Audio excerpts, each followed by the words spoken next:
do it. Because people like us, this is what we do. We take advantage of this opportunity and we make it happen. So I get home and I start thinking like, all right, how are we gonna do it? And I'm trying to think, and I'm asking friends, I'm calling people I know who are in development. I call a friend of mine who's been in development for years, and I said, I've never raised money before, like, how do I fundraise? He said, I'll give you the best advice ever. I said, what's that? He said, liquor them up. I was like, okay, that still doesn't help me. So, in the meantime, in trying to figure all this out, that was when that report came out by the scientists about the state of our planet, and that by 2030, 1 million species were going to be extinct, and that 3/4 of our planet has already been destroyed and touched by humans, and that we need to do something, we need to save land, locally and globally, was exactly what the scientists said.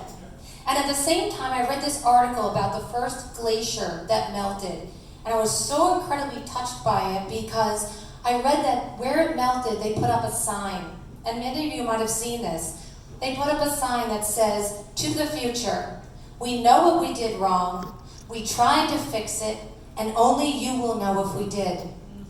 And you know what I thought about?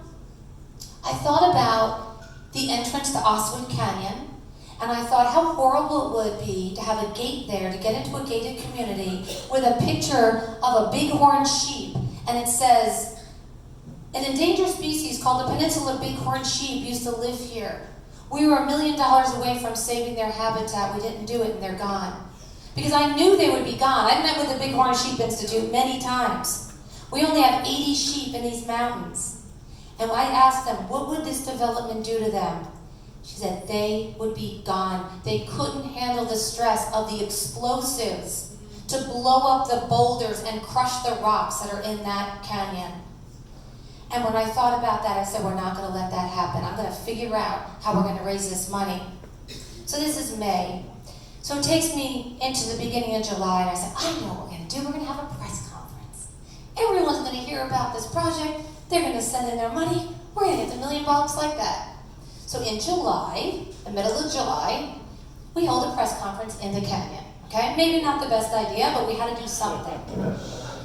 I tell the media, we have umbrellas, please make sure you come. They come, we announce what's going on, we're on the front page of the Desert Sun.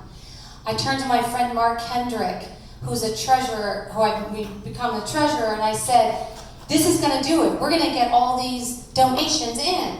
Now remember, at the same time, we've really been amping up. We become a federal 501c3 organization, which took a lot of heavy lifting. We become set up that we can take stock donation. We become set up that we can take charitable funding donations. All these things that we had to learn about. So we're ready. We're ready to get this. Front page of the Desert Sun, and we're set up on PayPal and everything. And I text him the next day. I'm like, how'd we do? He texts back, we got about $50 on PayPal, and someone emailed that they're sending a check for $25. I'm like, okay, it's okay, so only the next day. So the next day, same thing, I text him again. He said, yeah, we got two $25 PayPal donations. I'm like, okay, I'm not texting him anymore. Then he starts texting me every day, Jane, we're not getting any money in. And mind you, we appreciate every single donation. And I'm not by any means looking down on a $25 or a $50 donation. But I also knew, realistically, we weren't going to get there by December 31st with $25 and $50 donations. So I thought, all right, we have to change gears. I've built businesses before. Let me crank into like a business mode. We do a mailing to 120 hotels. We do a mailing to 150 of the top businesses in Palm Springs. We do an email blast to every single business in the Chamber of Commerce. And you know what we got from that mailing? One $1,000 donation. Now this is getting us now, we are now into October. End of September, beginning of October. And I will tell you, I'm thinking, how are we going to do this? So I had this idea, and I turned to my husband one day and I said, babe, I'm not going to get there doing this. I need to inspire people to give large donations. It's the only way we're going to get there. And I said, honey, I think what we need to do is we need to start it off. and I think that you and I should donate $50,000 to save the canyon. And he said, honey, whatever you want to do. He knew how stressed I was about raising this money. We had this opportunity, I didn't want to lose it. And he said, let's do it. And all of a sudden I was like, this is great, we only need $950 now. It somehow felt better. It's weird, but it somehow felt better. So we decide we're gonna have like this little get together at our friend Mark and Glenn's house. And we invited a couple of our friends. And I tell them, you guys, I think we can do it with large donations. And Mark and I are gonna give $50,000. And Mark and Glenn said, oh, we'll match your $50,000. I was like, oh my God, we're at $100,000. And our friend, and David Lottie and his partner Chris said, oh, we'll put in $25,000. I was like, oh my God. And here at this party, all of a sudden, I was like, okay, this is how we're gonna do it. So I started calling friends, saying, you guys, I'm putting in 50, can you put in 25? Someone else is putting in this. And all of a sudden, quickly, we had like $175,000. And I was like, oh my God, this is happening. And then all of a sudden, I learned what the meaning of low-hanging fruit is. Because I picked it all, and it stopped. Nothing. Absolutely nothing. And what I realized in talking to people is most people thought the canyon was safe already. Most people thought the initiative went through. Most people thought that we didn't have to do anything. So I said to these guys who've been amazing, I call them my all-boy band, and they go to all these events and they're such incredible volunteers. And I said, what we need to do is we need to get people together. They need to understand what's at stake here. They need to understand that this is our only chance. This is going to be a 10-year development project, exploding the canyon. Goodbye to dark skies. Goodbye to quiet down there. All of this would be gone. The bighorn sheep, they need to understand what's at risk. And they also need to understand how close we are, that we can get there. So I said, what I want to do is I want us to do house parties. And I had this idea that we get people together. This is our 14th house. This is not really a house party by any means, because this is incredible. But this is our 14th event in 5 weeks. So 5 weeks ago, we decided we're going to launch the first house party. And the day of, well, first the night before, I'll tell you about that in a second, but the day of the house party, I went and I did an interview with this foundation that gives grants to nonprofits. And the interview was 4 hours. And I sat there and I was talking with this gentleman, and at the end I said, do you have any advice for me? We're having our first nonprofit house party tonight. And he said, I've interviewed hundreds of nonprofits over the years, hundreds. Your nonprofit is one of the top I've ever seen. I'm thinking, okay, we're new, how is this so? He said, let me tell you 2 reasons why. Number one, everyone's a volunteer. Everyone's a volunteer. We have no overhead, no offices, nothing. He said, you are all volunteers. He said, the other thing is that most nonprofits, you donate to something that you'll never know if you made a difference. And he used breast cancer as an example to me. He said, you know, you donate, and it's great, but you're raising awareness. They don't say, if you donate $1,000 and you donate $1,000, we are there, we have the cure. He said, you know what, Jane? You have a problem.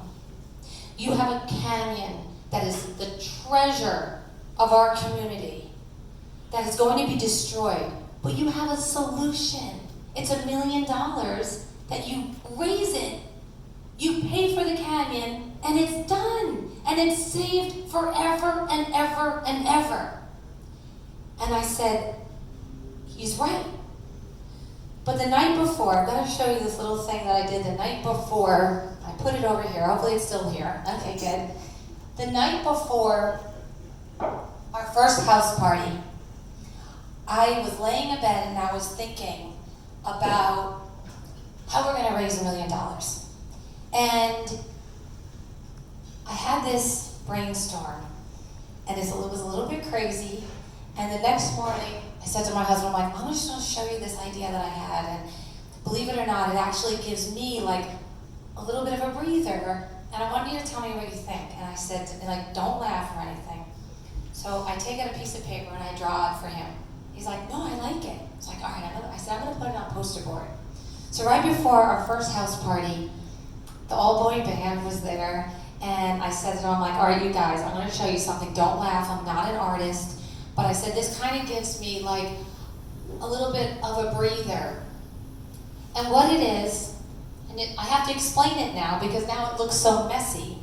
So what I did is I took this board and I made lines for how many big donations of what level would get us there.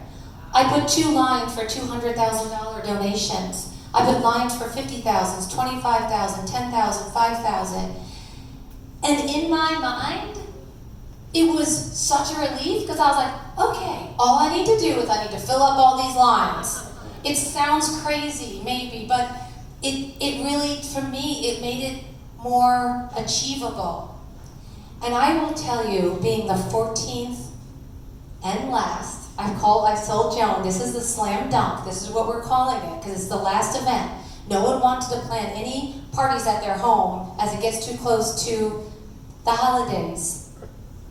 I have watched this fill up at 14 house parties.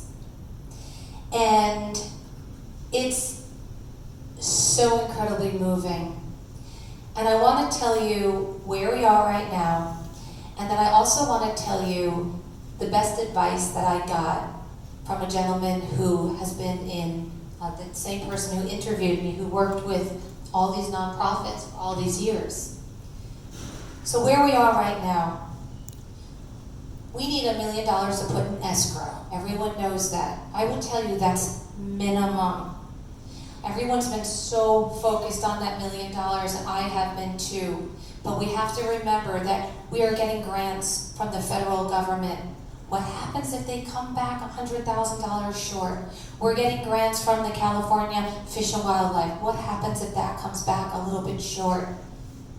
We're going to have property tax until we're able to file for an exemption since we're a nonprofit. So we have these expenses. But in my mind, all I thought was, we need $1 million in the bank to open escrow with the developer by December 31st.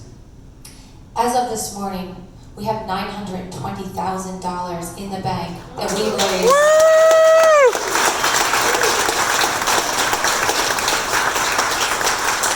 That we raised in 5 weeks. And something that the gentleman who gives the money to the nonprofits said to me, that really, I've said it at every house party because it means something to me as well. He said, you know, Jane, I'm going to give you one other bit of advice when you kick off your house parties tonight. He said, you know, everyone, when they go to a nonprofit organization's event, everyone comes with a number in their head. Everyone here knew they were coming to a fundraiser. It wasn't a secret, you knew.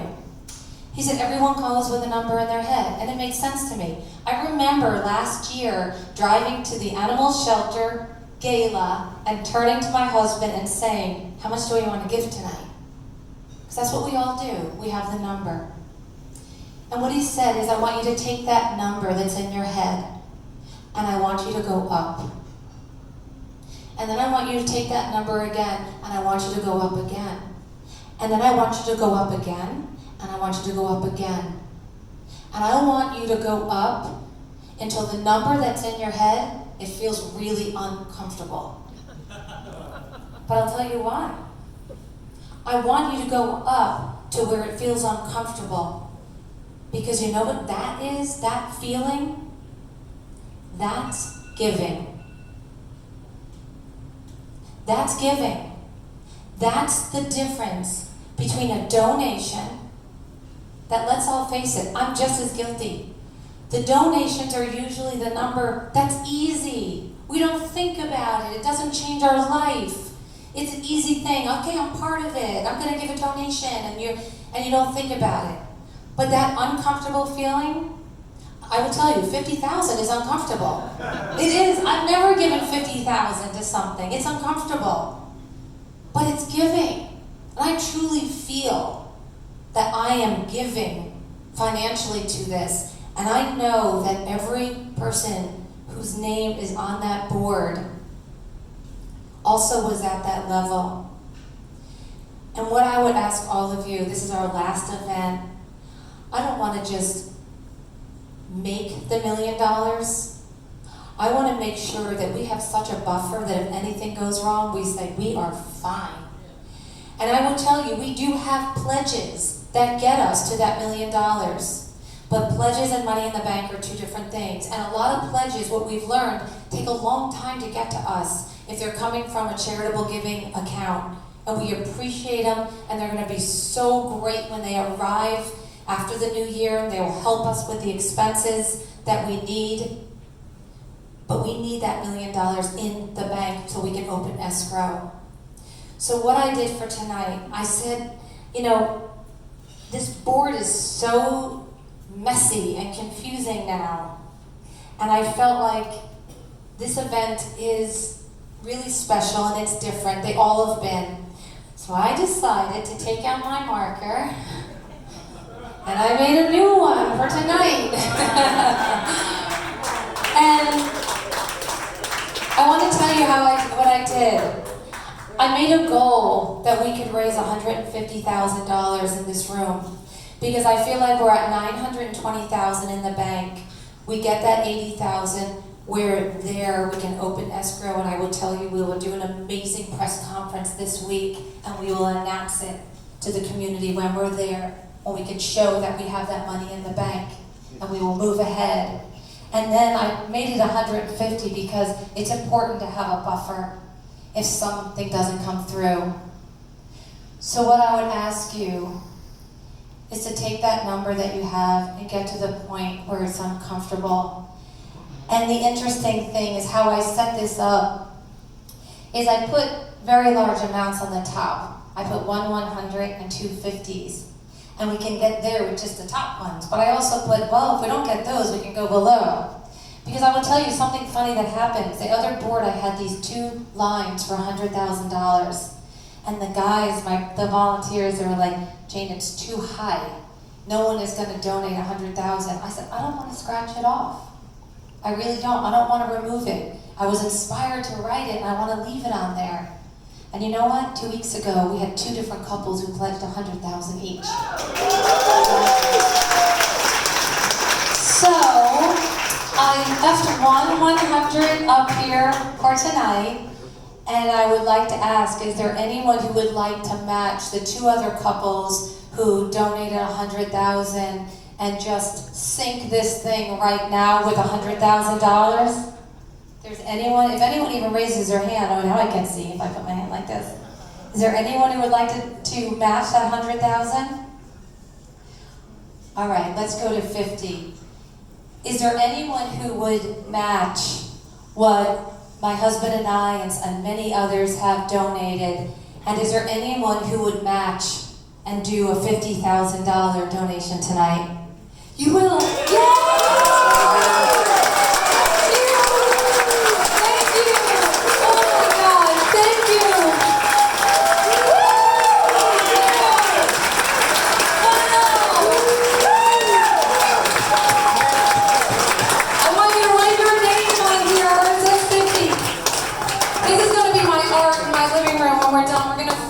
Mark, can you help him write the 50? Wow, thank you so much. Thank you. Is there anyone who would like to match this incredibly generous person's $50,000 and also do $50,000? Is there another $50,000 donation? Anyone? 50?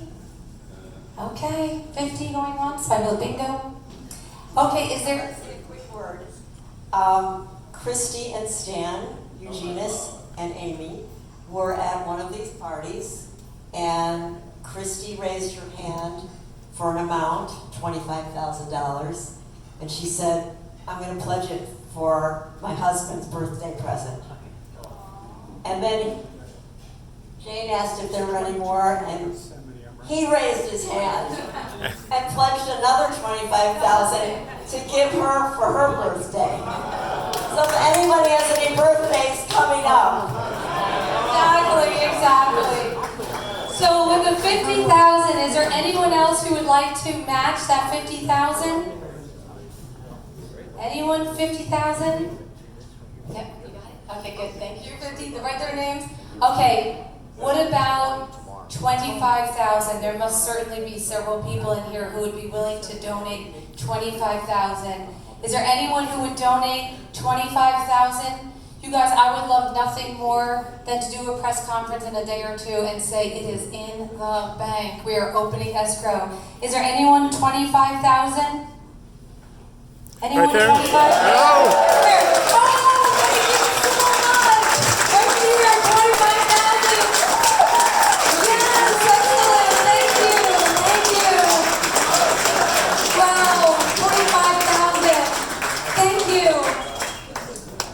Make sure you sign it. Yeah, over here, 25,000. Excellent, thank you.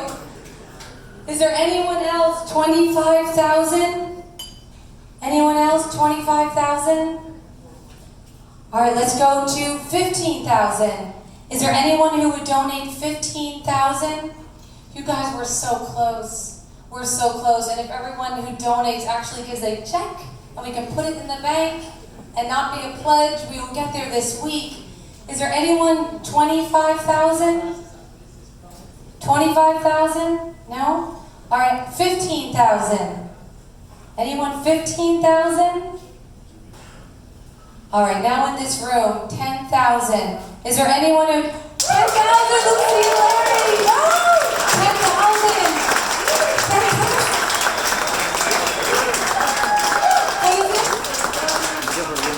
It's very, they said they feel very uncomfortable. 10,000? 10,000! Excellent! That's 50, 75, 85, 95. This is fantastic. 95, we're almost at the 150 goal. 10,000? Anyone else 10,000? Come on guys, we can end this. This is our last event. This is it. We're not doing any after this. Whatever we raise here, this is it. 10,000? Is there anyone else who would donate 10,000? Come on, 10, go, 10. Joan! Joan and Gary. Oh my gosh, thank you so much. Wow, Joan and Gary, everything they did and they're still donating 10,000. Thank you so much. I hope someone's adding this up. Let's see where we are. All right, 10,000. Is there anyone else with another 10,000? I think we're at 100 right now, right? Our goal was 150. Is there anyone else 10,000? 10,000? Okay, how about 5,000? $5,000. $5,000 out there.